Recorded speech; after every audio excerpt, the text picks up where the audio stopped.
karena sistem norma ini diciptakan oleh satu negara atau sistem norma ini valid bagi satu negara atau norma yang dibuat berlaku bagi negara tersebut.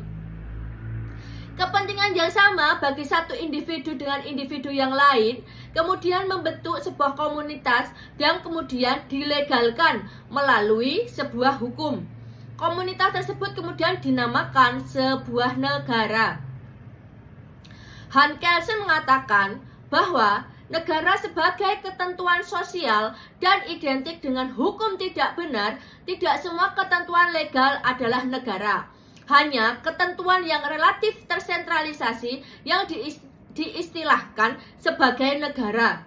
Personifikasi dari ketentuan legal ini adalah negara sebagai person yang bertindak. Untuk memahami ungkapan ini secara harfiah, untuk menghipotesiskan personifikasi tersebut, dan kemudian berbicara tentang negara sebagai suatu yang berbeda dari ketentuan legalnya, untuk membayangkan negara sebagai sebuah otoritas dibayangkan di balik matahari, Selena di balik bulan, dan membuat negara sebagai Tuhannya hukum.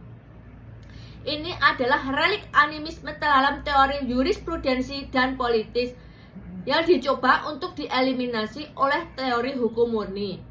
Karena ia membawa kepada permasalahan semu dan tautologi kosong. Ini seperti suatu kerja keras yang tak berguna karena kepentingan politik dalam membuat orang percaya kepada Tuhannya, hukum lebih kuat daripada kepentingan dalam sebuah analisis ilmiah dan deskripsi yang benar dalam fenomena terkait.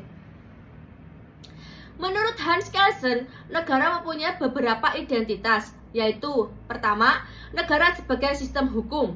Kedua, negara sebagai penegasan hukum. Yang ketiga, negara sebagai birokrasi. Untuk yang pertama, negara sebagai sistem hukum, namun tidak semua sistem hukum bisa dikategorikan sebuah negara. Karakteristik ini dapat digunakan ketika sistem hukum tersebut mendirikan beberapa alat pemerintahan yang fungsinya masing-masing menggambarkan mengenai pembagian kerja untuk menciptakan dan menerapkan norma-norma yang membentuk sistem hukum tersebut. Yang kedua, negara merupakan penegasan hukum. Negara merupakan sistem hukum yang berakibat bahwa segala tindakan negara harus didasarkan terhadap hukum sebagai pencipta hukum dan penerapan hukum atau norma. Yang ketiga, negara sebagai birokrasi. Negara yang bertindak melalui pejabat-pejabat ini adalah untuk melakukan administrasi negara untuk mencapai tujuan negara secara langsung. Aparatur negara adalah kunci dari suatu negara hukum menuju negara administratif. Untuk yang ketiga, negara menurut Hegel.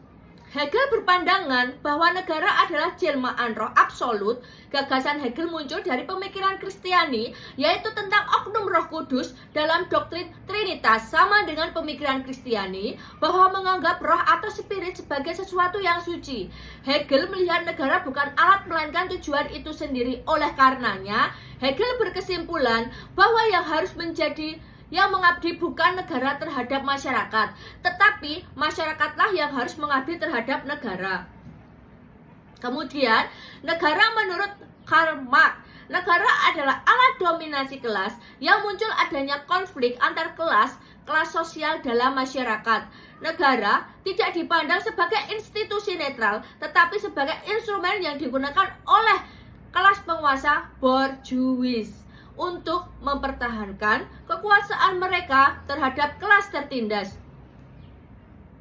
Karl Marx kemudian mengatakan kelas pekerja tidak dapat begitu saja mengambil alih mesin kenegaraan yang sudah jadi itu dan menggunakan untuk kepentingannya sendiri. Kemudian, negara menurut Max Weber. Negara menurut Max Weber sebagai susunan kelas organisasi, satu kelas yang berdiri di atas kelas-kelas lain. Adapun Austin menafsirkan bahwa negara merupakan suatu hubungan antara yang memerintah dengan yang diperintah, atau dalam jurisprudensi modern sebagai suatu masyarakat yang diorganisasikan untuk bertindak di bawah aturan-aturan hukum. Pandangan negara menurut beberapa sarjana. beberapa sarjana menggolongkan negara sebagai salah satu di antara susunan-susunan dari persekutuan-persekutuan, dan dipandang lain melalui bahwa negara sebagai sesuatu yang tidak dibedakan dari masyarakat itu sendiri. Perbedaan pandangan menurut beberapa ahli bukan berarti pengertian mengenai negara, ilmu negara menjadi kabur. Justru dengan adanya perbedaan dari para ahli tersebut mempermudah mahasiswa atau siapapun untuk mempelajari makna negara dan ilmu negara itu sendiri. Demikian presentasi yang dapat saya sampaikan. Semoga apa yang telah saya sampaikan bermanfaat dan memberikan wawasan baru. Terima kasih atas perhatian dan waktu yang diberikan. Harapan saya dapat menjadi bekal bagi kita untuk mengambil langkah selanjutnya dan menjadi mahasiswa yang lebih berkompeten lagi. Terima kasih. Wassalamualaikum warahmatullahi wabarakatuh.